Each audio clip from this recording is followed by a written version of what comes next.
to come here to London. I come from Nottingham, Asha is from Amsterdam. And I just want to perhaps introduce us and how we've come to be working together. So I was working on a poetry school course with the translator and poet Sophie Collins and doing some experiments in translation. And I was introduced to Asha's work, which I absolutely adored, and I started working in translations. And I decided I'd send it to Asha. I found her on the internet, as you can imagine, to find all these wonderful people.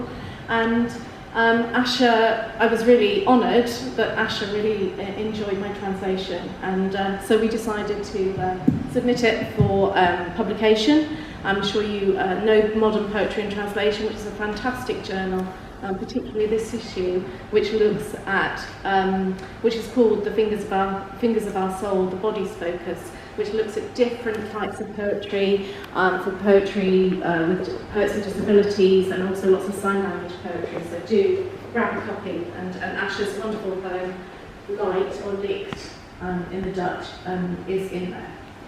And so that's how we came together, and so we were delighted when Asha was invited, and then she invited me to join her. So I'll pass over to you, Asha. Yeah, I have to say Joanne doesn't speak Dutch, but her translation was the best translation. Two other people tried to translate that poem too, but hers was the best. I don't know how she did it, but that's possible. So we decided to dive in each other's work and make new poems of each other's work. So we mashed up lines or words of each other and made new poems out of it. So that way we got to read each other's work and also make something new and experiment. We saw a lot of overlap in themes, or how, I don't know, a lot of colors and flowery things. So, and the video is made by Joanne van Dijken, so the video can start and then we can start too.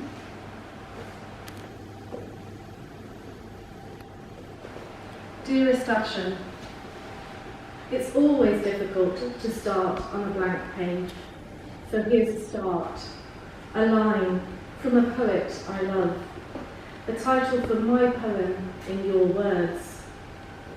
Footfall, which is a means so steady. Some sort of internal itch. A heart-shaped animal thinking. Dierlijk denken. Sounding like thunder. Een geluid als donder. I'd like to start again. The sun misfires. De zon weigert. Damage report. Schaderapport. Electronic tears, evacuation routes. Moving towards nothingness. Gaping holes. Hermaphroditic shapes. Thick and pulpy. Alien and wedge-shaped. Vreemd en wigvormig. In the aftermath. In de nasleep. Metallic flowers sprout. Metaalbloemen ontkiemen.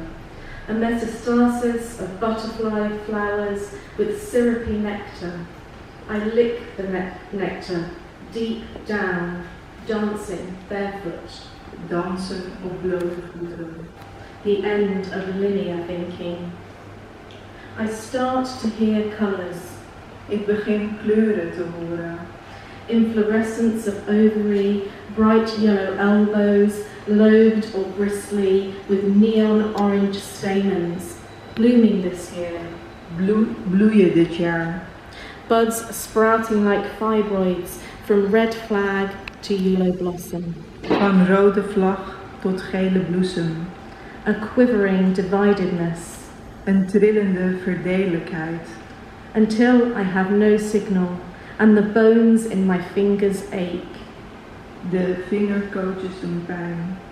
Look like roots, organic matter in rainwater, internally perfect, bound and untouched. A fruitful shortcut. Vruchtbare, kortere weg. Giving birth. Baden. I am no longer the monster. Ik ben niet meer het monster. Lieve Joe, Ik zal je volgen als de zij uit het gedicht van Elsa. Blue squats snow. Een dahlia in volle bloei. In de vitrine waar bloemen geverfd met granaatappelschil nog een tint lichter zullen geraken. At 3, she lost her grasp on how to walk. En wacht op de Sunday roast, pastelmadeliefjes groeperen in trossen op vellen. Crayon daisies cluster on sheets. Melkwitte paarden, Milk white horses. achtervolgt het canvas. Het ging net genoeg open om opklikken, heffen, resetten, vallen. Hemd onder blouse, onder cardi, onder jas. Vest under blouse, under cardi, under coat, but Onder els, onder Ierse linnen lakens, onder het kerkportaal, onder onze nagels, onder je kussen, onder mijn kin, helemaal onder controle, onder het water, onder zijn uitgeputte huid, onder de toevalstreffers. beneath the water, beneath his beaten skin, beneath the flukes. Rode ceder, zacht ingesneden. Red cedar, carved softly. In het beton gedrukt, kazemaat aan zee, wit, 6 geleden benen geschoord. De smaak van lotus persisteert op haar tong. The taste of lotus remains on her tongue. Om 10 uur arriveert haar laatste dosis medicatie. Blijf zitten. Regenwater dat speelt op geglazuurde daglichten. En bloemblaadjes die krom trekken op de stenen tegels. Petals warping on stone flags. En plooien in vlammende veren net boven haar knie. Door de kransen en bladeren en stengels. Chip wrappers overflow, skimming the slow flowing river. Ketsen over de langzaam stromende rivier. En misschien de kleur, bovenaan.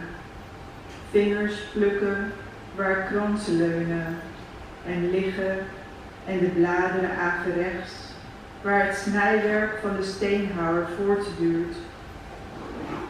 Bolhuizen smullen van het citrusboomsap en het fruit gespikkeld met roetzwarte schimmeldruppels, waar strijken lustige mieren honingdauw opbergen.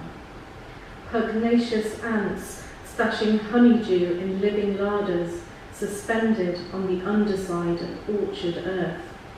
De oogst van de arbeider spuit uit met zoete druppels. Crops bold with sweet droplets. Gemolken van de wolluis die ze beschermen en op de hete plek legt. De koningin, eieren als parels. Eggs like pearls. Onderbroken tuiten knipperen aan de horizon. Lucht die water, slijm omhoog stuurt om te gorgelen. To gurgle, Een kolkende stroom. a swirling stream. Tot werveling om te murmelen. To murmur,